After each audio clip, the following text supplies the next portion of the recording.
Hey, this is Jay bringing you some Black Ops 3 action, rocking the VMP. I'm not going to talk about this gameplay at all. Instead, I wanted to talk to you guys. Oh man, I just got smashed there. But I wanted to talk to you guys today about God's Law. Now, you're probably thinking, man, if I was listening to a conversation, somebody said they wanted to talk about God's Law, I would be like, this has to be the lamest conversation. But I want to explain something.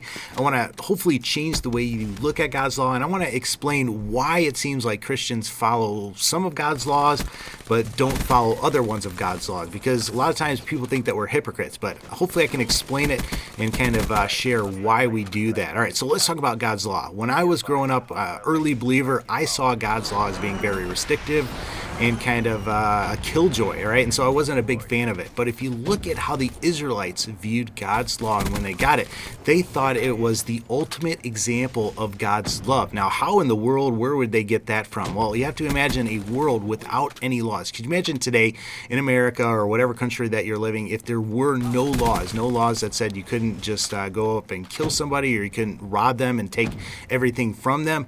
A world without laws is pretty crazy. So for God to give the Jewish people these laws, it actually was seen as something good. You know, no longer would a husband or could a husband go out and commit adultery on his wife. No longer could your neighbor steal things from you. They were told not to do that. So in respect to that, the people of Israel viewed God's laws as being something valuable and something beneficial. I think we understand that a little bit more as we grow up and we get kids of our own, because we have these rules that we have for our own kids, and they're not meant to, prevent our kids from having fun or taking that away. They're meant to protect our kids, and they're meant for the betterment of our kids. So I hope you get a different perspective on God's laws if you haven't really thought about it in that respect. Now, why is it that some Christians seem to follow some of God's laws and not follow some of God's laws? Well, that's kind of interesting, and it really revolves around different types of laws.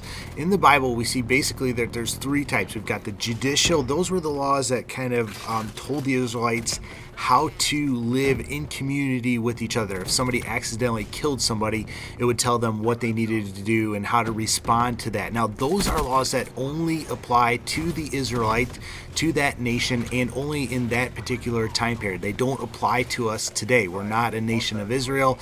We're not in that time period. So those laws don't apply to this day. Now, the next laws are the ceremonial laws, and these are usually the ones that people point out and call us hypocrites because we don't follow these. But the ceremonial laws have to do with things like the dietary restrictions that you hear about. Don't eat shellfish or don't eat pork. They also had to do with clothing things. Don't sew two types of garments together and everything like that. They also have to do with things like celebrating the Passover or sacrificing animals. These laws were all about pointing people to God. They pointed people that weren't Israelites to God because the Israelites stood out and they were so different. They also pointed the Israelites to look ahead to the coming of Jesus Christ. Now, when Jesus Christ came, we were no longer bound to those ceremonial laws because we weren't looking ahead to his coming. We weren't celebrating Passover to look ahead to that. Instead, we were celebrating things like communion now today that actually look back to what Jesus Christ did for us. So those are laws, both ceremonial and judicial, that don't apply to us today. Well, what laws do apply to us today? Well, those are the moral laws. You think of like the laws like the 10 Commandments. Don't lie, don't steal, don't commit adultery. Those are laws that existed both back then and are continued, and they exist today. And we know that they're continued today because they're repeated in the New Testament. They're timeless. They have to do with God's nature, and God's nature doesn't change. So we still follow those laws today.